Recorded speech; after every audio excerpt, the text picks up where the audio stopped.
आज अध्यक्ष महोदय तिथे बोलून गेले, तुमचा अधिकार आहे किती वेळा चर्चा व्हावी आणि विरोधी पक्षाचा प्रस्ताव आल्यानंतर किती वेळा व्हावी हे आता शेवट तुम्हीच ठरवा। 5 वाजता हे शक्यच होत नाही, कारण सगळ्यांना बोलायचं आहे, विषय 5च आहेत। आता स्कोपच्या बाहेर जाऊन कोणी बोलत असतील आणि विषय दुसरे घेत असतील तर विषय नाही। अध्यक्ष महोदय मी थोडक्यात विषय मांडले ना, नाही पाठीमागच्या सदस्यांना संधी हा प्रस्ताव सत्ताधारी पक्षाच्या नाही थांबा, होईल ना चर्चा, शेवटपर्यंत होईल ना। असं थोडी आहे की विरोधी पक्षाच्या प्रस्तावावर 2 तास चर्चा करावी। आतापर्यंत सत्ताधारी पक्षावर 9 तास चालले, 3 दिवस झालेत प्रस्ताव सुरू आहे, हे असं नाही होणार ना। अध्यक्ष महोदय मी आपल्याला विनंती करतोय की एक प्रस्तावाचं सुरू करण्यापूर्वी मला आज एक अध्यक्ष महोदय, आपल्याला माझी विनंती आहे की आपण सन्माननीय अध्यक्षांना त्यांच्याशी चर्चा करावी किंवा त्यांचे मार्गदर्शन घ्यावे। पण मला असं वाटतं की सभागृहात जेवढे सदस्य आता उपस्थित आहेत त्यांच्यापैकी जे वेळेत आणि योग्य बोलणारे सगळेच आहेत, त्या पद्धतीने बोलायला अडचण नाही आमची। आम्ही इथे बसलो तुमचं ऐकायला। वडेट्टीवार साहेब, तुमचा प्रत्येक शब्द न शब्द आम्ही मोत्यासारखे झेलायला या ठिकाणी बसलो म्हणून, आणि त्यामुळे वडेट्टीवार साहेब 1-2 मध्ये तुम्ही खिशाला लावलाय, शाही संपली आहे। जरा वडेट्टीवार साहेब 2 मिनिटं। माननीय मंत्री महोदयाच्या मताशी सर्व सभागृहाचे सन्मान्य सदस्य सहमत आहे, ते दिसत आहेत। माझी खाली एवढीच सूचना आहे या आसनावरनं की ज्या विभागाचे या विभाग चर्चा आहेत त्याचे मंत्री सुद्धा सभागृहात उपस्थित ठेवण्यात यावे, ही माझी सूचना आहे। वडेट्टीवार साहेब बोला। मुद्दा आहे नाही, प्रोसिजर हाऊस प्रोसिजर मध्ये आहे। मला प्रोसिजर बोलायचंय। हा बोला। अध्यक्ष महोदय, प्रोसिजरवरती मला या सदनाकडनं अधिक माहिती हवी आहे की 293चा सत्ता पक्षाचा जो प्रस्ताव होता ती चर्चा पूर्ण झाली, आणि ती चर्चा पूर्ण झाल्यावर साहजिकच पलीकडे असलेल्या आणि अलीकडे असलेल्या दोन्ही सदस्यांना ते उत्तराची अपेक्षा आहे। ते उत्तर आता आज आहे मंगळवार, बुधवार, गुरुवार, शुक्रवार 3च दिवस राहिलेत, तर त्याची उत्तरं आपण कधी देणार आहात? आज देणार आहात की उद्या देणार आहात? ते एकदा टाइम टेबल आम्हाला कळलं, कारण आम्ही पण अनेक प्रश्न विचारलेत, त्यामुळे आमची पण अपेक्षा आहे की आमच्या मतदारसंघातल्या मतदारांना माननीय मंत्री महोदय का आश्वासन देणार आहे, त्यामुळे ती उत्तरं कधी येणार आहेत त्याच्याबद्दल जरा उत्तर येईल तेव्हा आपल्या प्रश्नाची उत्तर निश्चित दिले जातील। चला अध्यक्ष महोदय, या 293च्या आमच्या विरोधी पक्षाच्या प्रस्तावावर चर्चा करायला मी उभं असताना आपल्याला एक विनंती आहे। अहो थांबा न होता, हो खराजी थांबा आता। अरे प्रस्ताव चर्चा सुरू झाली।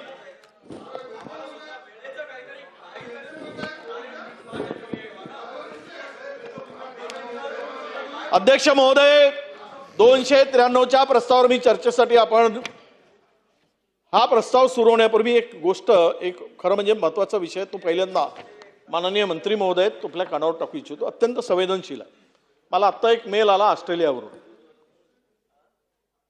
मृणाल जाधव हा विद्यार्थ्यांचा हा मेल आहे। मी तुमच्याकडे सर्व माहिती त्या युनिव्हर्सिटीची पाठवतो, direct admission the university of Sydney Australia, त्यांनी ईमेल पण केला आहे।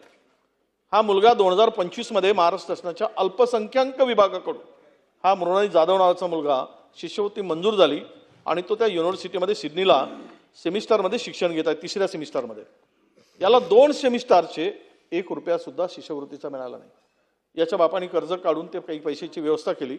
हा 3रा सेमिस्टरसाठी फी आणि लिव्हिंग अलाउन्स अद्याप त्याला 3ऱ्याचा पण मिळाला आहे। मी आपल्याला विनंती करतो, या पोरांनी आत्महत्या करायचा प्रयत्न केला। 3रा सेमिस्टर तो तिकडे काउन्सिलेटमध्ये काउन्सिलेट जनरलमध्ये जाऊन सुद्धा आला, त्याच्याकडे जाऊन त्यांनी माहिती, त्याच्या सगळी मानसिक परिस्थिती ढासळल्यामुळे तो MRI करायसाठी गेला, त्याच्या डोक्यामध्ये फरक आल्यामुळे, आणि तो MRI करायसाठी त्याला तिथे सुद्धा पैसे नव्हते, त्यामुळे त्याचा MRI सुद्धा झाला। ही सर्व स्टोरी लिहून त्या पोरांनी मला पाठवली आहे। विनंती आहे, या शिष्यवृत्ती मंजूर आहे, इतका संवेदनशील प्रश्न आहे, उद्या तो पोराचा जीव जाईल आणि गव्हर्नमेंटनी त्याला स्कॉलरशिप मंजूर केलेली असताना तर जे मिळत नसेल तर हे कुठेतरी त्या विभागाला कळवून त्याच्यामध्ये त्याला मदत करायला सांगा, त्या पोराचा जीव वाचवा। मृणाल जाधव असं या मुलाचं नाव आहे। म्हणून मी या प्रस्तावावर चर्चा सुरू करण्यापूर्वी अध्यक्ष महोदय मी सभागृहाचं लक्ष वेधलं आहे। अध्यक्ष महोदय, अत्यंत विरोधी पक्षाच्या प्रस्तावावर चर्चा होत असताना आपण वेळेचं बंधन मातलं. ठीक आहे, आपला आनंद. पण त्या संबंधित जे 5 विभाग आम्हाला सांगितले, आम्ही 10-12 विभाग देत होतो, 5 विभाग सांगितलं. ठीक आहे, 5 विभागाचा एकही मंत्री या सभागृहात नाही. आशिष साहेब, आपण जरा विनंती आहे आपल्याला, बघा आम्ही इतके वर्ष झालेत काम करतो.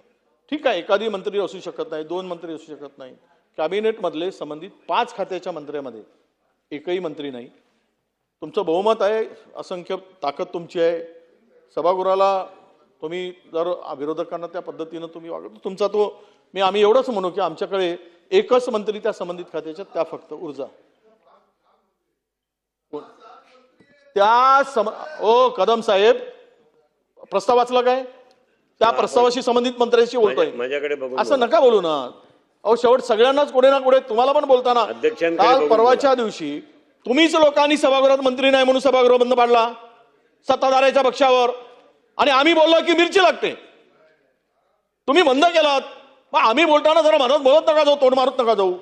अध्यक्ष महोदय, विषय असा आहे की हे अत्यंत महत्वाचे विषय. आमचा प्रस्ताव देताना आम्ही सांगितलं, या प्रस्तावामध्येच आहे की मूलभूत प्रश्नावर पूर्णपणे हे सरकार अपयशी ठरलं आहे. या सर्वसामान्य नागरिकांचे जीव आणि जीवनात गंभीर अडचणीचा सामना करावा लागत आहे. हे सगळे विषय आम्ही आणले. प्रचंड मोठ्या प्रमाणात भ्रष्टाचार चाललेला आहे.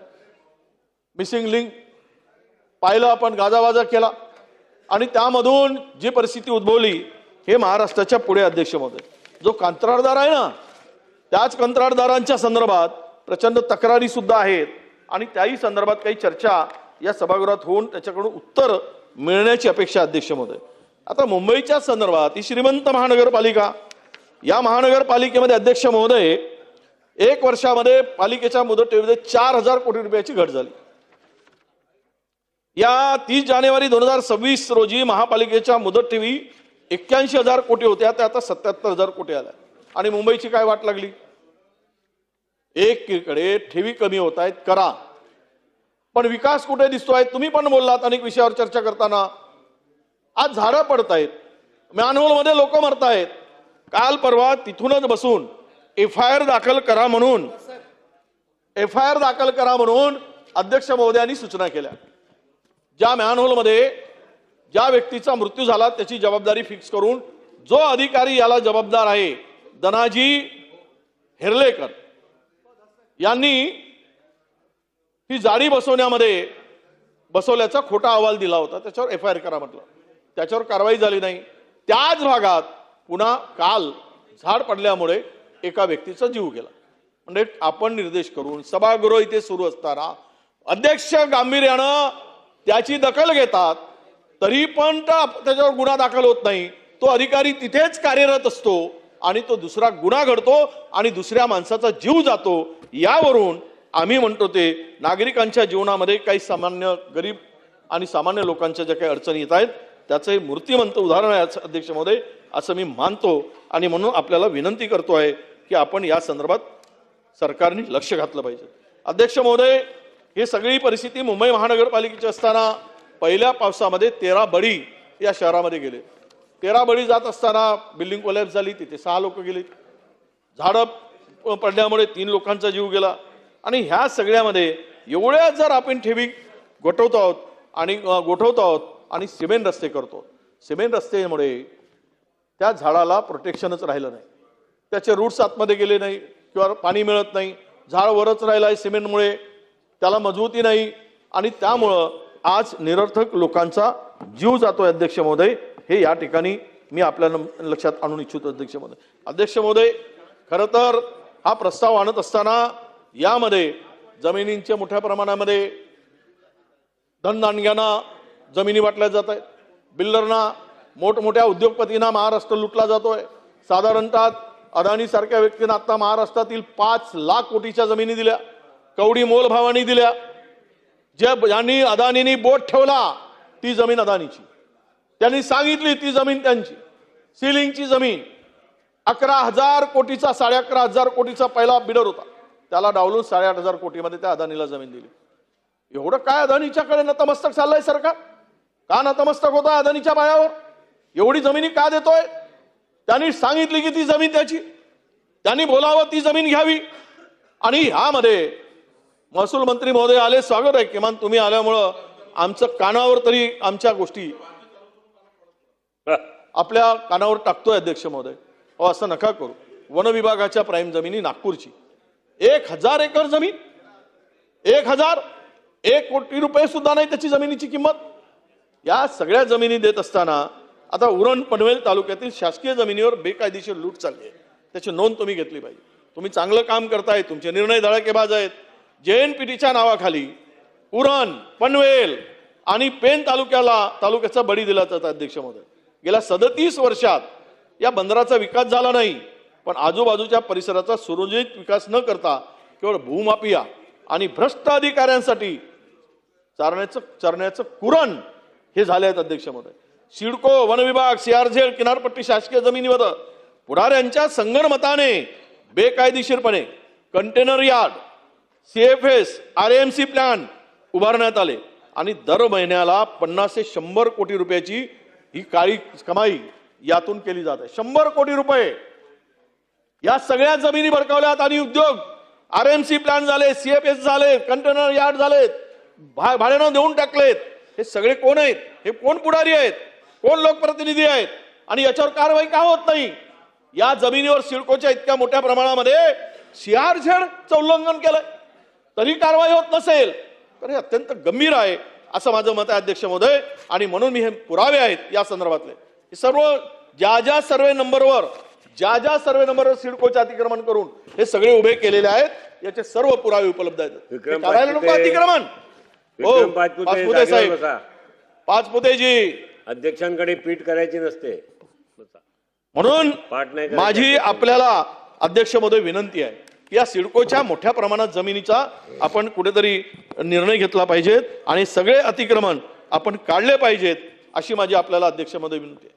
अध्यक्ष महोदय, मी काल परवा प्रश्न मांडला पण कोणी उत्तर द्यायला इथे नोंद सुद्धा करायला तयार नव्हतं. इथे मी एका प्रश्नावर बोलत असताना अध्यक्ष महोदय, हे CDPR 2034च्या नेमचा मी उल्लेख केला. 33.12B अंतर्गत प्रोटेक्टेड स्ट्रक्चरला विनामूल्य आपण फंक्सिबल FSI देतो. याचाच वापर करून इथे एक मोठ्या बिल्डरनी वरळीमध्ये किमान एक फ्लॅट 150, 200, 250 कोटी, 300 कोटीने विकतोय आणि त्यांनी अतिरिक्त FSI याचा वापर करून अधिकारी याच्यावर जबाबदार आहेत, BMCचे अधिकारी आहेत त्याच्यात, यांनी संगनमत करून किमान 2000 कोटी रुपये त्या बिल्डरला फायदा होईल अशा प्रकारचं काम केलंय. याचा पुरावा आहे. तरी जर कारवाई होत नसेल तर मग तुम्ही भ्रष्टाचाराला कटपाणी घालताय, भ्रष्टाचाराला पाठीशी घालताय, असाच त्याचा अर्थ होतो असं मला वाटतं. अध्यक्ष महोदय, लक्षवेधी दिली, या प्रश्नावर चर्चा व्हावी असं आम्हाला वाटत होतं, म्हणून आम्ही हा विषय मांडला. अध्यक्ष महोदय, मीरा भाईंदरच्या जमिनी तर आपले सगळेच खुल्ला आहे, ओपनच आहे. सगळ्या जमिनीची विल्हेवाट कशी लावली जात आहे हे सर्वे नंबर पासून आम्ही त्या ठिकाणी मांडलाय. वेळ कमी आहे म्हणून त्यामुळे मी अधिक या संदर्भात बोलत नाही, पण यापूर्वी सुद्धा हा विषय या सभागृहामध्ये अध्यक्ष महोदय आम्ही मांडलाय. अध्यक्ष महोदय, गेल्या 10 वर्षापासून शिर्डी मतदारसंघात असलेले शिर्डी महापालिकेत 6 वर्षापासून काम केलेले मुख्याधिकारी सतीश दिघे आहे. या शिर्डीतील लक्ष्मीनगर भागामध्ये अध्यक्ष महोदय 50 वर्षापूर्वी इंदिरा आवास योजनेअंतर्गत, सुरेश भाऊ प्लीज, 50 वर्षापूर्वी इंदिरा आवास योजनेअंतर्गत यांना झोपड्या मिळाल्या. या मुख्याधिकाऱ्यांनी कोणतीही नोटीस न देता त्या शिर्डीतील 50 झोपड्या जमीनदोस्त केल्या. याच्यावर गुन्हा दाखल केला पाहिजे, FIR दाखल केला पाहिजे. 6 वर्षापासून तिथे बसून आहे आणि हा मुख्याधिकाऱ्यांनी बुलडोझर चालवत आहे गरिबाच्या घरावर, जे की यांना इंदिरा आवास योजनेमधून घरकुल मिळालाय. आणि अशा वेळेस त्यांना साधा नोटीस न देता त्या जमिनी 7-12 सर्व काही बिचारा त्या लोकांच्या नावानं असताना अशा प्रकारे या ठिकाणी त्या बिचाऱ्यांना बेघर करणं हे अत्यंत क्लेशदायक आहे. म्हणून याही संदर्भात चौकशी करून मुख्याधिकारी शिर्डी यावर कारवाई होणे अपेक्षित आहे. अध्यक्ष महोदय, नगर विकास विभागाच्या चर्चेमध्ये मी सांगत असताना जे सिडकोला काय एकीकडे पैशाची बोंबाबोंब आणि दुसरीकडे काय चाललंय, अदानी या ठिकाणी सिडकोच्या जमिनी, हे अध्यक्ष महोदय सिडकोला नोटीस काढली. हे पूर्वी जी कंपनी होती IOTL ही स्टोरेज टर्मिनल आणि रेल्वे सायडिंगचं उभारण्यासाठी लीजवर या जमिनीवर भाड्याने दिली, आपल्या लीजवर दिली ऑगस्ट 1977 मध्ये. त्यांनी त्या जागेचा वापर केला नाही, त्यामुळे त्याच्यावर पेनल्टी लावली. पहिली पेनल्टी 29 कोटीची भरली. ही कंपनी अदानीने टेकओव्हर करून घेतली आणि ह्यामध्ये अदानीने घेतल्यानंतर या संपूर्ण कालावधीमध्ये साधारणतः 800 कोटी रुपये भरावेत अशी नोटीस सिडकोने काढली. परंतु काही राजकीय पुढाऱ्यांना हाताशी घेऊन हे 800 कोटी रुपये माफ करून घेण्याचा प्रयत्न सुरू झाला आणि पत्रव्यवहार सुरू झाला. अरे 800 कोटी कमी होता? शेतकऱ्याला द्यायला पैसे नाहीत आणि अदानीला माफ करायला 800 कोटी रुपये तुमच्याकडे आहेत. हे काय चाललंय? ही कंपनी टेकओव्हर करत असताना अदानीच्या मागे काय सरकार उभं राहत आहे? हे पैसे का वसूल करत नाही? ज्या कंपनीमध्ये जिची एकूण जर यामध्ये अटी शर्ती 4 वर्षाच्या आत या जागेचा वापर करायला पाहिजे होता, ओशी घ्यायला पाहिजे होती, कंप्लेशन सर्टिफिकेट सादर केलं नाही आणि म्हणून यामध्ये 11,642 चौरस मीटर हा भूखंड अध्यक्ष महोदय. आणि या भूखंडावर त्यांनी काही केलं नाही, थोडासा वापर केला, त्यामुळे पेनल्टी लागली आणि या भूखंडाच्या 50% क्षेत्रावर बांधकाम FSI ते वापर करणं होतं, त्यांनी फाईन 5% केलं नाही आणि म्हणून यामध्ये या 800 कोटी रुपयाची वसुली हे सरकार करणार आहे का, हा खरा प्रश्न अध्यक्ष महोदय आमचा आहे.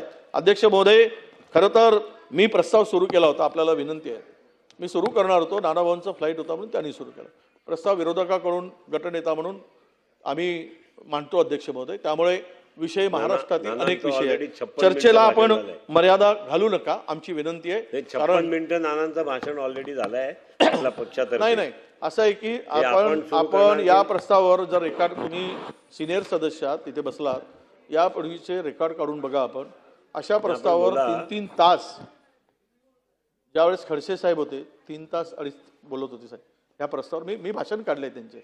मुंडे साहेबांनी सुद्धा 2-2.5 तास या प्रस्तावावर चर्चा झालेली आहे. त्यामुळं आपल्याला विनंती आहे की मी काढलेत सगळे, माझे आणले. 3 तास बोलायचे तेव्हा आम्हाला अर्धी मिनिट भेटायची नाही. तुम्ही तेव्हाही होते, मी होतो. नाही म्हणून मी तेवढा वेळ घेत नाही. पाठीमागचे सदस्य मी माझं भाषण तुम्ही हे करून ठेवा, मी पुढच्या 15 मिनिटांमध्ये संपवतो. अध्यक्ष महोदय, 15 मिनिटं झाली ऑलरेडी. यवतमाळच्या नगर परिषदचा विषय अध्यक्ष महोदय, हा भूखंड जे BOTवर अध्यक्ष महोदय, यामध्ये बघा आपण आता कोणावर आरोप लावायचा? कुंपणच शेत खायला लागलाय अध्यक्ष महोदय. या इनपॅनलमेंट जे कॉन्ट्रॅक्टर आहेत, या भूखंडासाठी यामध्ये साधारणतः या भूखंडाची किंमत 350 कोटीच्या आसपास आहे अध्यक्ष महोदय. 300 ते 350 कोटी रुपये आहे. मी आपल्याला सांगतो अध्यक्ष महोदय, या भूखंडाच्या संदर्भात इम्पॅनलमेंट ऑफ कॉन्ट्रॅक्टरच्या नावानं निविदा बोलवून नियमबाह्य पद्धतीने जो कंत्राटदार नियुक्त केलाय, मर्जीतील ठेकेदारांना त्याच्या अटी शर्ती काढल्यामुळे केवळ 95 कोटीमध्ये